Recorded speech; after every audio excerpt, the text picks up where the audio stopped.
Berkeley clubs are out of control. Every semester, hundreds of clubs come out onto campus with their tables, trying to flyer you down so that they can get as many applications as possible.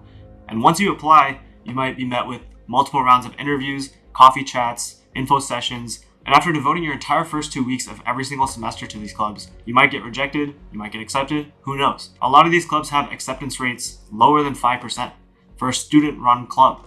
That's kind of insane. I remember clubs in high school. I never had to apply to get into a club. I just had to show up for a few meetings and I was in.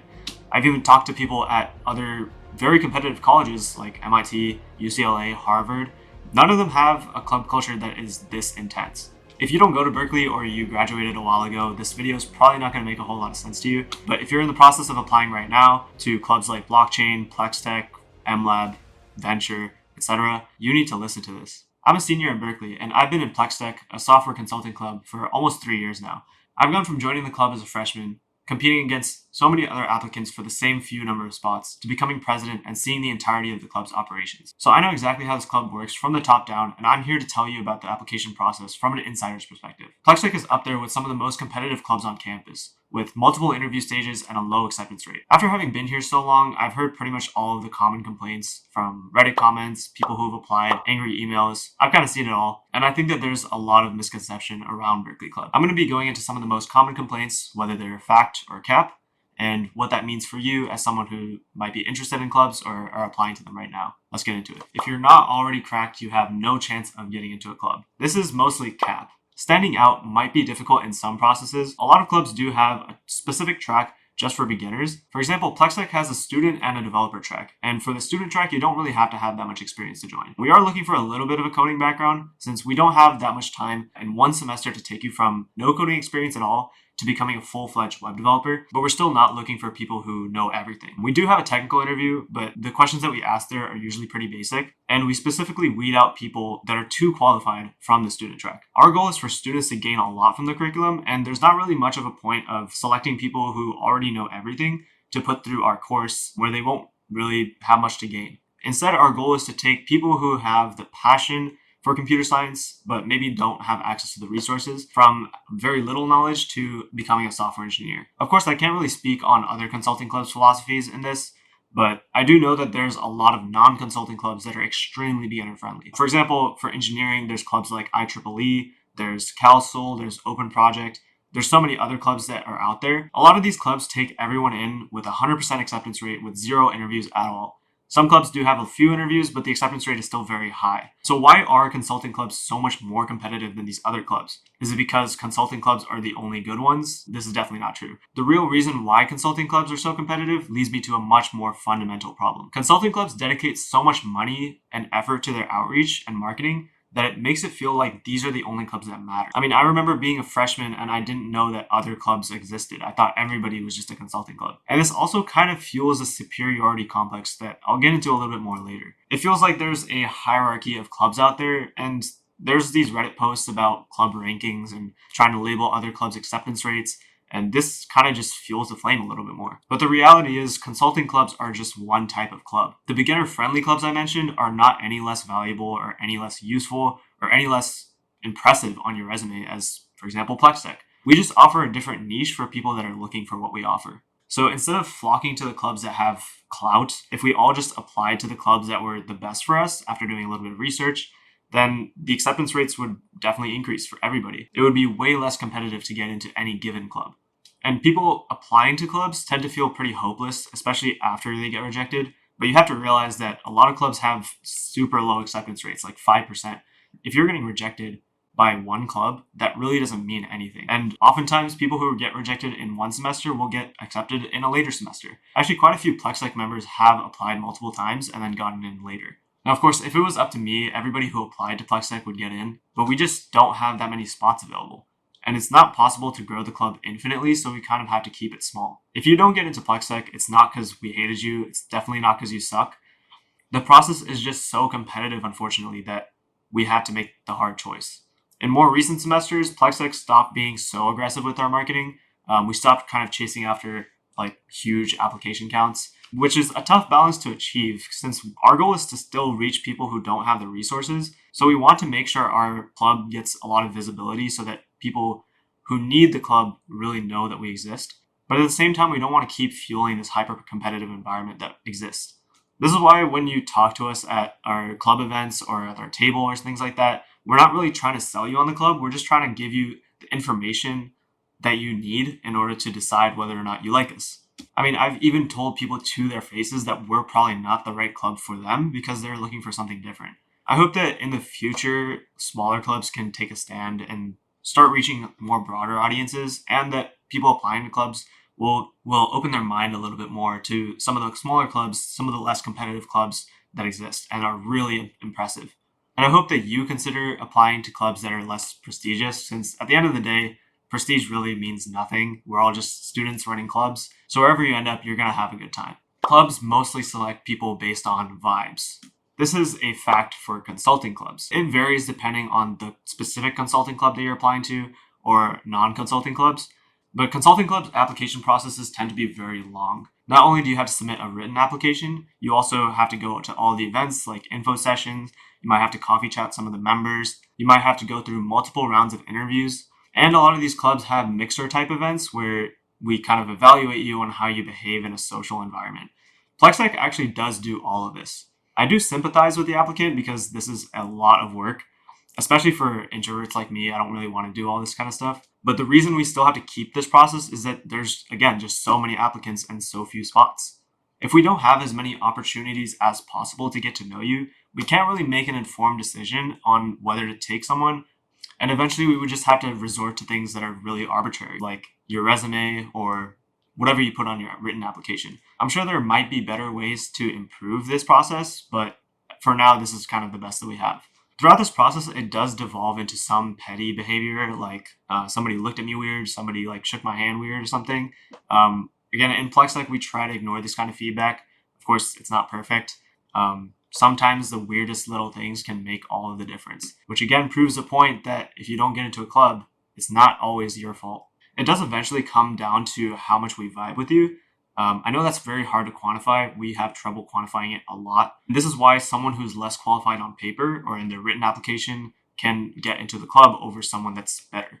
And what I want to emphasize is that this is how the entire world works. People who get promotions and opportunities in the workplace aren't just because they're the most qualified or they're outputting the most work. It's 90% based on how much people like being around you. Obviously, if you don't do any work and you just sit around all day, you're not going to get a promotion. But even a genius who does everything right might still not get a promotion if they don't vibe with their coworkers. And this is especially important for clubs because once you get into the club, the most amount of time you're spending is interacting with other members. And this could be in meetings, socials, and really outside of the club. And to be frank, if we don't like hanging out with you, or if you don't like hanging out with us, then we just aren't the best fit. You can probably find another club that would vibe with you better. Or being in a club might not be the right choice for you. Different clubs have different cultures and different vibes, and they might fit your personality a lot better. And again, I've personally recommended applicants in the past to consider other clubs. One time I told someone to literally decline a PlexTech offer to join some other club because I knew that they were not going to like us as much. Consulting clubs accept people based on race and income. This is both fact and cap because this comment comes from two sides. And this is a complex issue that I don't really have the full context on in order to speak for other clubs. So I'm only going to speak on behalf of PlexTech here. Now, everyone's seen the group pictures that clubs post on their websites and noticed a clear pattern. Most clubs have over 80 to 90% Asians. Tech clubs in particular have 60 to 70% plus males. And weirdly, almost every Reddit post on r/Berkeley about clubs has a bunch of black pill comments under saying you can't get in at all if you're above average attractiveness, Asian, male, and rich.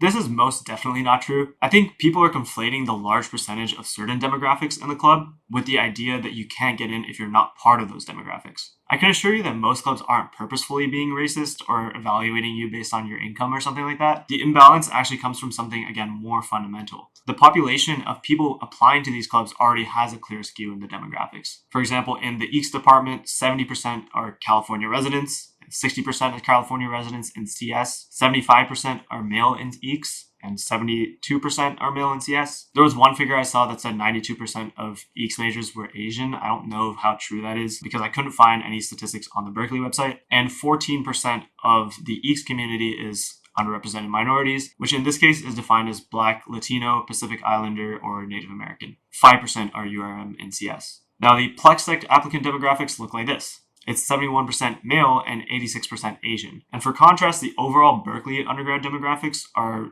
54% women, 46% men, 30% Asian, 22.9% white, 17.5% Latino, and 2.5% Black. Anecdotally, we can confirm this skew just by showing up to a club event, like an info session, and we can just notice the demographic breakdown of the room visually. So why these numbers are so different from the CS and EECS communities to the entire Berkeley undergrad community is a deeper discussion that I may or may not be delving into in a different video. The point is that the population that clubs are picking from is largely Asian. It's largely male. They're largely from the Bay Area, which implies that they're higher income. So even if some demographics dominate the entire body of the club, if we zoom into one specific applicant, their race or gender or other demographic status hardly makes a difference in their chances of getting in. Of course, I don't deny that there are some unconscious biases. For example, it might be easier to vibe with someone that looks like yourself. But if we actually believe these Reddit comments, then we would expect to see every single person in the club, or at least a larger percentage of the club, be part of these majority demographics. But this is clearly not the case. The demographics of the PlexTech student body pretty closely match the CS and EECS student bodies. The reason that I said this is partially fact is sort of because of the unconscious bias that I mentioned, but even more than that, there's a huge factor at play that intentionally benefits or harms you based on your demographics. In an attempt to diversify their member population, many clubs intentionally boost or penalize certain applicants over others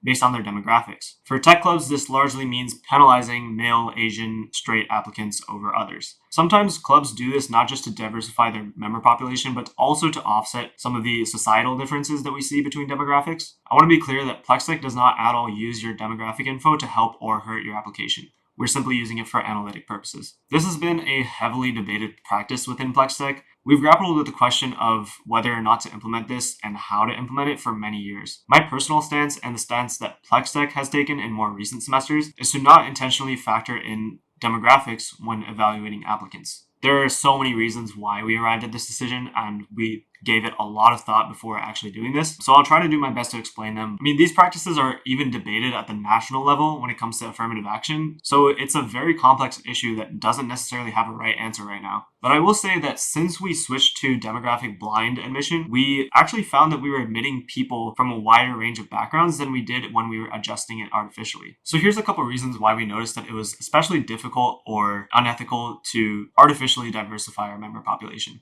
We noticed that it was very difficult to quantitatively boost applicants based on their demographics. So I'll make a separate video detailing our application process from start to finish, but the gist of it is that in the early stages, we rank applicants based on their quantitative scores on their written applications. We considered factoring in demographics by boosting or penalizing people's numerical scores based on their demographics. For example, if you were a white female, you would get a boost for being white and a boost for being female, because both of those demographics are underrepresented in our club. But if you were a Hispanic male, you would get a different boost because you were Hispanic, but you won't get a boost for being male. However, the boost for being Hispanic would have been larger than the boost for being white. As you can see, this discussion gets very unethical very quickly when we start to try and quantify different demographics based on what exactly. Trying to quantify the boost that some races or some genders should get over the other deeply bothered me, and it didn't feel right that we as 20-something-year-olds should be drawing lines on a map and deciding that if you're on this side of the map, then you get a 5% boost, versus if you're on that side of the map, you get a 10% boost. And so we didn't want to go down that route specifically. Also, we ran into a couple issues when we were trying to define these buckets or groups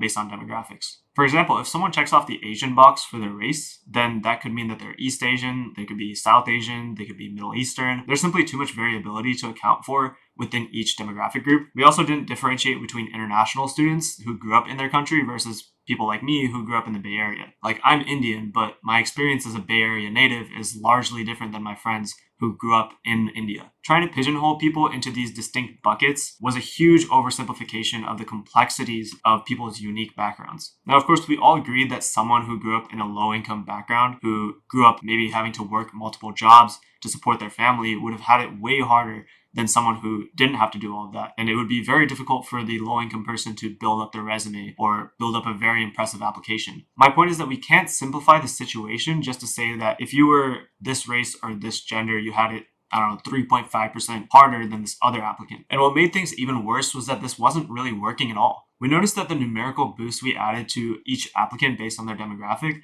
barely factored into who actually got into the club at the end of the process. The demographic breakdown at each stage of the process stayed about the same. I even cross-checked this with another tech consulting club, and they said the exact same thing. Artificially boosting people's applications based on their demographics didn't actually make for a more diverse class. So at this point, we faced a crossroads. Either we crank the boost to the point that your demographic status actually matters more than any other part of your application, or we remove the point system entirely, knowing that it was an ineffective system that was in an ethical gray area. And we decided to go with the latter option, although I know that multiple clubs have chosen to go with the previous option. So other than quantitatively boosting people, what could we do? We could qualitatively boost them. And we found that by qualitatively boosting applicants based on their demographic status, this was even harder to define. We ended up being extremely harsh towards people who are in the majority categories, but very lenient towards people who weren't. And maybe this doesn't sound like it's that important, but I remember every single rejection email that I send to people that make it to the final round. Each of those hurts a lot.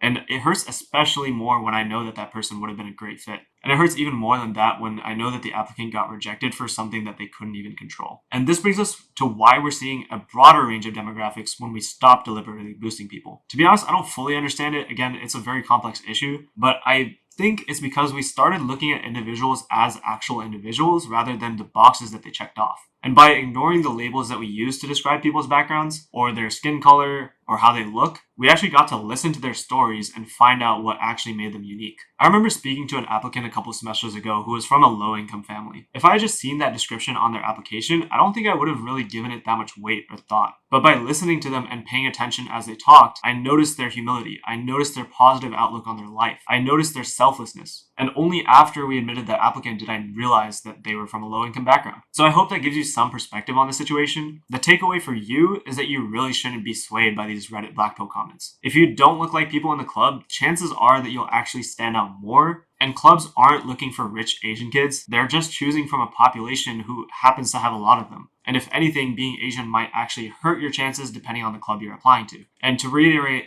PlexTech specifically does not use your demographic info to help or hurt your application. I'm happy to discuss this further in the comments. Again, I'm literally 20 years old. I don't really know what I'm talking about fully, but I'm just going off of the evidence that we found. If you're a junior or older or a transfer student, you have very little chances of getting into a club. This is actually mostly fact, but for a good reason. To be clear, juniors don't have zero chance of getting in. You still have a good chance, it's just much lower than that of a freshman or a sophomore. And the reason is that most consulting clubs have a very clear pipeline that you have to progress through. For example, PlexTech has students, developers, senior developers, project managers, then executive positions. And as a junior, there just isn't that much time to grow in the club as there would be for a freshman or sophomore. And this is especially true because most people tend to take their senior years pretty lightly, and they don't have as much time to allocate towards the club. And again, at PlexTech, we're trying to make sure that the people we admit are actually going to gain as much as possible. So the way we're structured, you can't really gain that much out of being in the club for 2 or 3 semesters, but every added semester on top of that gives you exponential gains. So it's very tough to admit someone who doesn't have that time to grow in the program because we know that we're not really helping them that much. Consulting clubs also have very high time commitments that other clubs might not necessarily have.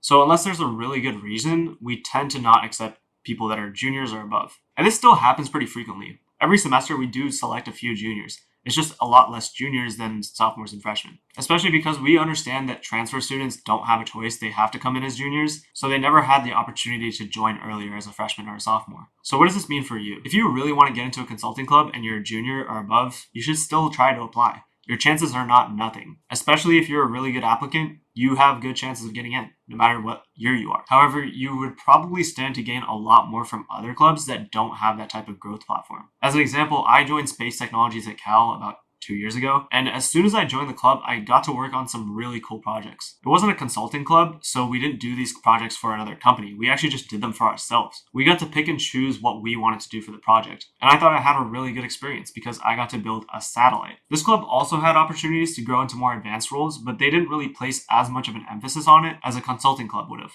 As someone who was just contributing to the project as an engineer, I didn't really feel the pressure to progress into something like an executive role. These types of clubs tend to admit a lot more juniors and seniors, and they tend to be a lot less competitive in general. So this is a great option if you're either a junior or a senior, if you don't really have that much time to commit to a club, or if you care more about the technical aspect of the projects rather than the social aspect or the professional aspects that you get from consulting. Berkeley clubs have a superiority complex. This is mostly fact. So one thing I noticed that was really weird, software clubs don't do this, but some business clubs will make you dress up in a full suit and tie in order to get interviewed. And once you show up to the interview, there'll be 5 or 6 of the members evaluating you all at once, which is super intimidating. I do understand why people think this way. Naturally, if you jump through a lot of hoops to get to where you are, and if you competed against a lot of other people, then you are going to think that you are better than everybody else. However, this is obviously not true. Like I said, a lot of clubs base your admission on vibes and other factors, and even random chance or luck plays a huge role in whether or not you get into a club. So you really shouldn't take it to heart either way. I mean, think about it.